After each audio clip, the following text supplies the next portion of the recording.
Hey, how's it going everyone? In this video, we're going to take a look at how we can read CSV files using Cypress. So make sure to stick till the end because I'm going to also cover how you can access the code that we're going to be covering in this video. So let's get started.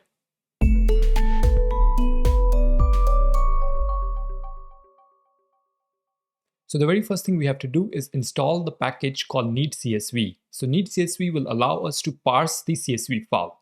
Once we're able to parse it, then we can use the data to do whatever we need to do with it. So in this case, make sure when you're installing this package, you install the version 5. This is really important because any version above that using import statements, which is actually not supported by Cypress in your test file. So we're going to go ahead and install the Neat-CSV package, but we will make sure that we're installing version 5 over here. After that, we're going to read the file using Cypress command. So either we can use the readfile command or we can use the fixture command.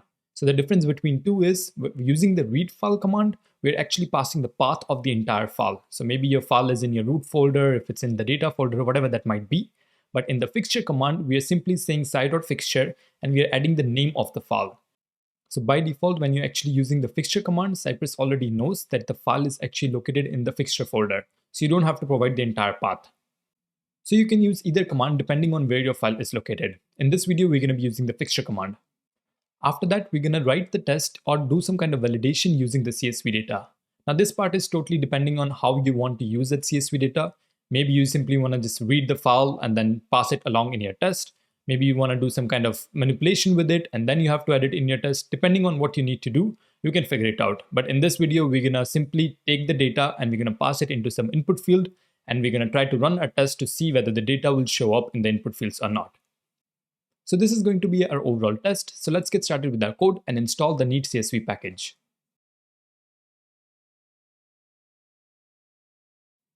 Alright, so I'm back here in Cypress project. You can use any project that you have created.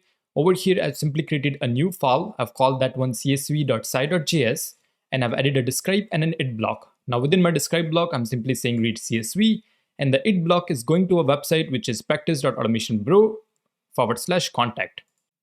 Now, the first thing we need to do is install the Neat-CSV package. And remember, I told you to install version 5. So let's go ahead and actually do that.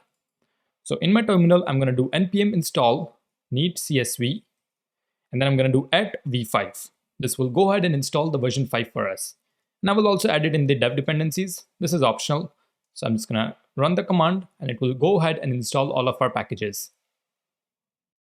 So there you go, the Neat-CSV package is now installed. Now if I go to my package JSON, I should be able to see that there. So right here, you should see similar version, Neat-CSV version 5.2.0. Make sure once again, do not install the latest package. Otherwise, what we are doing in this video will not work for you. Now the next step is for us to go ahead, import this package and then read the CSV file. Now that is the key part because once we have the data, after that it's pretty easy. We can just use the data to put it in our input fields. So the very first thing we're going to do is import our CSV package. So let's do that. So I'm going to do const neat-csv equals require neat-csv. Alright, so this will go ahead and import my package. Now I'm going to create a before hook. So in the before hook, we're going to go ahead and read a CSV file. So I actually did not show you where the CSV file is located. So in my case, I've created the CSV file under the fixtures folder right over here. So if I go to contact.csv, you can see right here that I have the entire CSV data. So I have my name, email, phone, message, and so on. And I have these 3 rows that I have created for my CSV file. So this is the file that we're going to be using to parse our data. So let me go back to our code. Now here, I'm going to create a before hook. So let's do that. Now within the before hook, I will read the CSV file. So the way we're going to do is by using cy.fixture command. So I'll do cy.fixture.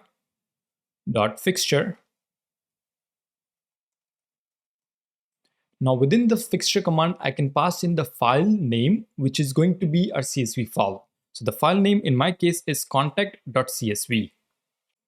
Now you can do the same thing using the readfile command as well. So for example, I can just change this to readfile. Now instead of just using the file name, I have to use the file path here. So for that, I'm going to have to, let's say, go back to my file and then just to copy relative path and then just paste it over here. So it's going to go to the Cypress folder, then fixtures, and then contact.csv. But you know what? Instead of putting the entire path, it's just easier if you just throw it in the fixtures folder and you can simply do cy.fixture and then put in your file name. That makes it just really easy. Alright, so we have our fixture command over here. The next thing we're going to do is use the Neat-CSV to parse our data. So I'm going to do .then and then simply just do Neat-CSV. This will automatically take the CSV file and convert it into an object. So this will convert CSV file into an object. So this object will then be available for us to directly use it within our test. And then once it has done the conversion, I'm going to do then I will say data. And within the data, I can just assign this data to, let's say, a global variable, which we can use it in our test right over here. So I'll create that variable right here. So I will just say let table. So in the table variable, we're going to store all of our CSV data. So I can just do table equals data, and that's it. So just using this, we are able to now read the CSV file. So what we're doing is we use the .fixture command to read the CSV file, and then we parse that CSV file into an object using the Neat-CSV, and then we are storing that data into another variable, which is table, which can then be directly accessible in our test. So let's test it out. What I'm going to do is I will just do .then and then print this table data out. So let's do that. I'll do .then, and then here I'll simply just do console log and print the data. So I'll just do console.table. So what this will do is when we will go ahead and run this test in the browser console, it will print out the table data. So let me show you how that will look like. So we're going to run the test by doing npx cypress open, which will open up our Cypress window. All right, so this is my Cypress window. I'm going to click on E2E testing. Then I will select Chrome as a browser. And here I'm going to select CSV site.js. So all this will do is simply open up my website, which is practice.automationbro.com. But the key thing to remember here is if we open up our inspect to see the dev tools, I'm going to go to console. And look at that. Right here, I can see my CSV data. So I have my index, which is 0, 1, 2, because we had 3 rows. Now I see name, email, phone, message, and all of the data right over here. And this is because as part of array, if I just open this array, I can see all of the same data, but our browser itself just makes it in a nice table formats, which we can see right over here. So this is great, right? Because now I have access to the CSV data in a simply array format. So this array object, I can take this array object and put it in my test, and I can basically take the first index, second index, or you can just randomize it depending on whichever index I need. So in the next step, we're going to take this data and put it in our test. So let's go ahead and actually do that. Alright guys, so let me take a quick pause here and talk about something important. I know how hard and complicated it can be to find a well-paid job. But some platforms make this process easier for you, and one of them is sponsoring today's video. MeetCareerist.com, an online learning platform that can teach you everything you need to know to land a high-paying job in the exciting field of software testing, also known as quality assurance. Even if you don't have any experience in tech, Careerist has you covered. Their basic course in manual QA is designed for people with no technical background and teaches you everything you need to know in a simple and straightforward way. Plus, with 30% of this job being remote, you can work anywhere in US. And the best part, graduates from Careerist typically earn salaries of 65 to 100,000 USD. But that's not all. Careerist also offers advanced courses in QA automation and sales engineering for those with some tech experience. And to help you get hired, Careerist provides access to their job application service, which simplifies the job search process and can even accelerate your job applications by up to 5 times. So why wait? Start your career in tech today with Careerist, where you will get live classes with video recordings available after each lesson, guidance from a personal mentor, and internship to practice what you have learned. You will also get support throughout the program until you land that dream job. On an average, Careerist graduates who follow the job search instructions find employment in the tech industry within 2 to 4 months of completing the program. So don't miss out on this amazing opportunity. Follow the link in the description below to get a 10% discount on a course of your choice. And a big thank you to 𝗂𝗶𝗱𝗲𝗀 for sponsoring today's video. Alright, so now let's jump back to our main video.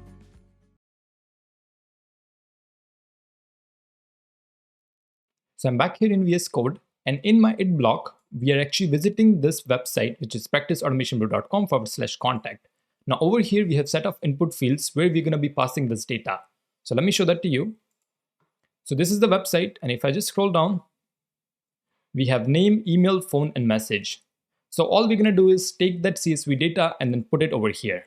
Now remember, we are not really doing any data-driven testing here. We are simply putting the data one by one, and we can maybe randomize it if that's something you're interested in.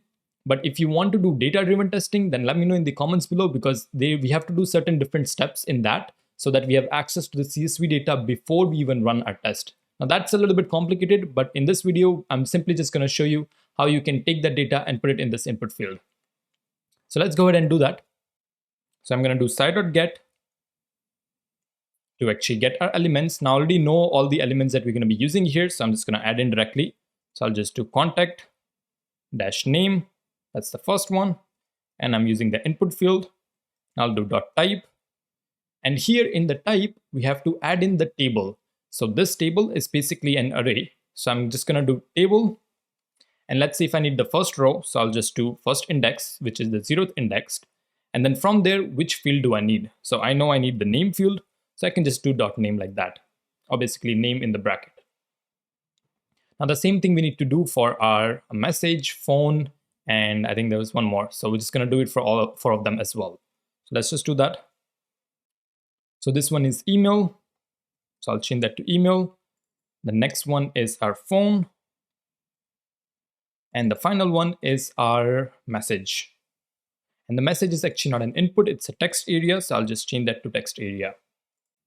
So just as a side note, if you're not familiar with how Cypress command work, or in general want to learn more about Cypress, make sure to check out my Cypress tutorial series, where I've covered in detail on how this different command works and how you can write your Cypress test. And I will add the link for that in the description below. Alright, so I'm going to save this and then head back to our Cypress window and take a look at whether all of these different input fields will get filled out or not.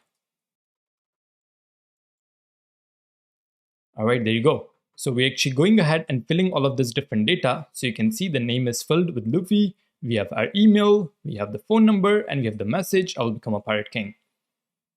So we were able to successfully take our CSV data. We were able to read that, parse that, and then we were able to put that in our test as well.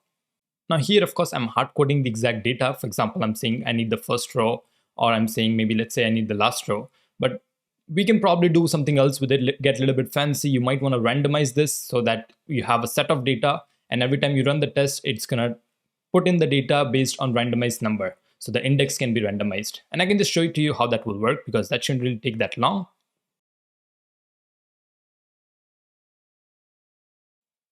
Alright, so I'm back here in VS Code. So for that, in order for you to pass in, let's say, a random data, what we can do is create a, let's say, called a random row. This will take in your table data length. So let's say in this case, the length is 3, and it's going to simply randomize it from 0 to 3. So index 0 is index 1, index 2, it will just randomly pass that in.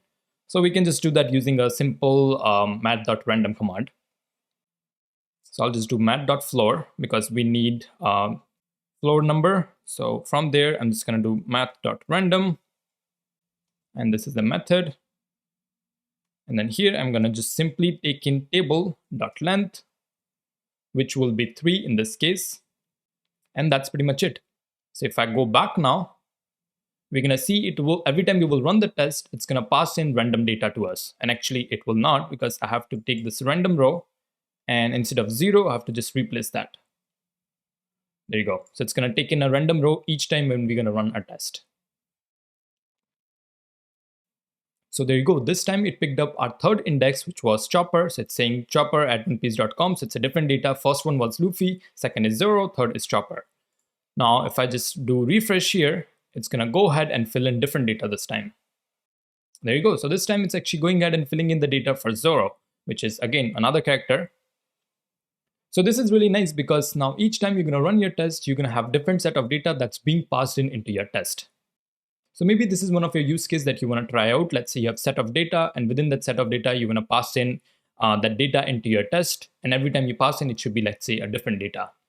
This is really good if you want to use some kind of your own faker library. Instead of using a third-party library, you create your own set of data, and it's putting that data each time you're running your test.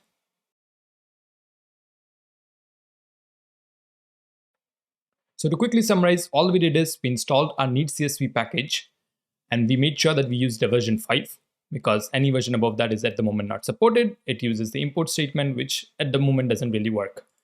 And then we use the before hook. Using the before hook, I'm doing cy.fixture command.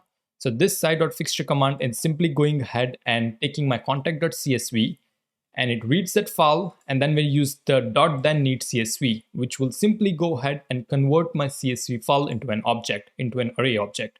And then we just take that, assign it to a variable, and then we simply go ahead and take that data and put it into our entire test block right here. And another thing we did is, if in case we don't want to use a hard-coded data, we can use a random row as well. So each time we run our test, we're just going to pass in our random row. So this will be a nice way for us to generate our own faker data.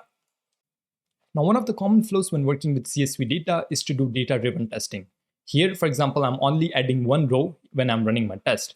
But you might want to, let's say you have 10 rows, and you want to run through all those 10 rows together just using your single test. And we can do that with the help of data-driven testing. Now, that something is not exactly possible with this setup that we just did. So if this is something you're interested in, let me know in the comments below, and I can create a separate video for that. Alright, so that's it for this video, guys. As I mentioned in the beginning of this video, if you do want to get access to this code, click on the link in the description below. So if in case you get stuck somewhere or you made some type of typo, simply just copy paste the code and you try to run your test again, and hopefully that should fix your issue. That's it for this video, guys. Do let me know in the comments below what other Cypress content you would like me to create. And if you'd like to support my work, there are a few ways to do that. The easiest is by liking and sharing this video, as well as subscribing to this channel. And if you have the financial means, you can also support me by joining my monthly membership by clicking on the join button below. That's it for now, guys. I will see you all in the next one.